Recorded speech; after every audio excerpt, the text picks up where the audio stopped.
ត្រីទក់អំពងជូរអែមចាចំពោះមុខម្ហូបនេះនឹកឃើញកាលនៅរត់ឡានធំបងប្អូនចាចូលញ៉ាំអីនៅម្ដុំបាត់ដំបងគឺថាខ្ញុំអត់សូវចោលម្លងមុខម្ហូបមួយមុខនេះទេហើយនឹងមកម្ហូបមួយមុខទៀតគឺត្រីប្រមាជៀនចាអាដាក់លក់ទឹកកកតិចបងប្អូនឆ្ងាញ់ណាស់ហើយតែខ្ញុំអត់ដែលបានធ្វើមុខម្ហូបមួយមុខហ្នឹងហើយបើម្ហូបមួយមុខនេះវិញគឺថាអាសាធ្វើដែរប៉ុន្តែធ្វើជាត្រីប្រាឬក៏ត្រីពោអញ្ចឹងទៅតាត្រីទក់នេះអត់ដែលធ្វើបងប្អូនខានយូរហើយឥឡូវនេះចាប់ផ្ដើមធ្វើខ្ញុំទិញត្រីទក់2មកខ្ញុំយកតាខាងខ្លួននេះមួយហើយមួយទៀតនេះក៏យក3 4កង់ទៀតអញ្ចឹងហើយទុកខាងក្បាលហ្នឹងអាខ្លួនមកកណាត់នោះទៀតមិនដឹងធ្វើអីទេស្រួលហ្នឹងល្ងាចហ្នឹងគឺស្ងោរជ្រក់អីបងប្អូនចាឥឡូវនេះហាន់ត្រីហាន់រួចហើយខ្ញុំដាក់អំពងវាចោលមុនគេដាក់ម្សៅអំពងនោះមិនបន្តិចទៅចូលប្រេងឆាដើម្បីកុំឲ្យវាផ្ទុះហើយកុំឲ្យវាជាប់ខ្ទះផងខ្ទះខ្ញុំនេះអត់បានទេតែដាក់តែមិនស្រួលហ្នឹងគឺថាជាប់មើងនៅនឹងហ្មងឥឡូវយើងអំពងវាចោលសិនទៅមករៀបចំគ្រឿងក្រៅខ្លះចាំមានខ្ទឹមក្រហមនេះចាយើងច្រាំវាឲ្យល្អិតដែរអញ្ចឹងមកចាច្រាំអីយើងធ្វើចេះទៅវាលឿនដែរបងប្អូន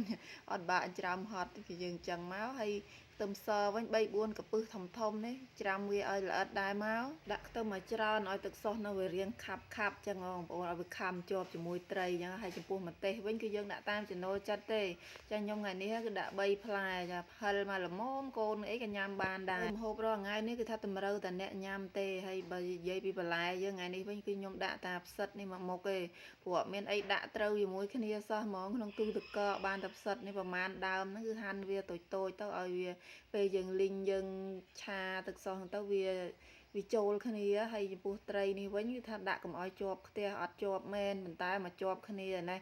ចាត្រឡប់ម្ដងគឺថាទាំងផ្ទាំងយ៉ាងហ្មងនៅអង្គុយបេះអានឹងម្សាទៀតជ្រៀកវាចង់បែកសាច់ត្រីទេណាចាឥឡូវត្រីយើងគឺថាបានវាឆ្អិនហើយចាខ្ញុំយកមកក្រៀមក្រហមប៉ុណ្ណឹងឯងអត់ឲ្យវាស្រួយខ្លាំងពេកទេវាខ្សោះអស់ជាតិត្រីអញ្ចឹងទៅក៏លេងឆ្ងាញ់ដែរហើយខ្ញុំពងខ្ទឹមសនេះមុនគេចាយើងចាក់ខ្លាញ់ចេញខ្លះទៅពងខ្ទះអណ្ដែលហ្នឹងចាហើយក៏ដាក់ខ្ទឹមក្រហមហើយនឹងម្ទេសតាមក្រោយឆាចុះឆាឡើងឲ្យវាឡើងឈ្ងុយបន្តិចមកដាក់ស្ករត្នោតចូលកន្លះស្លាបព្រាបាយអូស្ករត្នោតនោះឲ្យរាងបែកឡើងក្រហមឈ្ងុយបន្តិចសិនមកដាក់ទឹកត្រីនេះចូលមកវែកហើយឆាវាមកផ្លេតដែរមកដើម្បីកុំឲ្យវាខ្លោចផ្ទះចាំថែមគ្រឿងតមានលេងខ្យងនេះប្រហែលជា2ស្លាបព្រាបាយរ៉ូឌីបន្តិចប៊ីចេងបន្តិចចឹងមកហើយឆាវាត្រឡប់ចូលគ្នាឲ្យសព្វបន្តិចទៀតសិនមកចាំដាក់ផ្សិតចូលយ៉ាផ្សិតនេះគឺដាក់ចូលឲ្យហើយដែរបងប្អូនឆាផ្សិតនេះត្រឡប់ចុះឡើងឲ្យរាងសព្វបន្តិចចាំវារាងខ្លោចវារៀងស្ងួតពេកអញ្ចឹងហើយខ្ញុំក៏ថែមទឹកអំពិលទុំនេះចូលឲ្យហើយតែម្ដងហើយអំពិលនេះគឺថាខ្ញុំដាក់ទឹកឲ្យរៀងច្រើនហ្នឹងឲ្យហើយចាកុំឲ្យបាក់ថែមទឹកអីច្រើនដងអញ្ចឹងបងប្អូនឆាផ្សិតងាស់វាចុះឡើងមកផ្លេតទឹកនឹកឃើញថាផ្លេចដាក់ទឹកម្ទេសចូលថែមទឹកម្ទេសនេះចូលប្រហែល1ស្លាបព្រា2ស្លាបព្រាអីទៀតអញ្ចឹងមកចាដើម្បីឲ្យអាទឹកយើងនោះវាខាប់ល្អខាប់ទៅអានវាតំណងឆ្ងាញ់បងប្អូនតែក៏នៅថែមម្សៅឆានេះបន្តិចដែរចាខ្ញុំដាក់ប្រហែលជា1ស្លាបព្រាកាហ្វេរួចហើយយើងដាក់ទឹកតិចទៅកូរជាមួយគ្នាឲ្យសព្វហើយចាំយកមកចាក់ចូល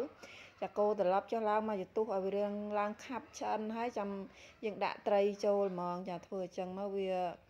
តំណងដែរណាវាខាប់អញ្ចឹងវាគួរឲ្យចង់ញ៉ាំហើយកុំភ្លេចភ្លក់រសជាតិផងណាចារសជាតិយកដាក់ប្រៃជូរអែមអីមកមុំចូលចិត្តអីចឹងទៅហើយបណ្ដាក់ត្រីចូលចាយកតរយលើត្រីនៅខាងក្រៅក៏បានដែរតែខ្ញុំចូលចិត្តត្រឡប់ចូលគ្នាអញ្ចឹងឲ្យវាចូលជាតិគ្នាឆ្ងាញ់យើងត្រឡប់តែមកសន្ទុះមក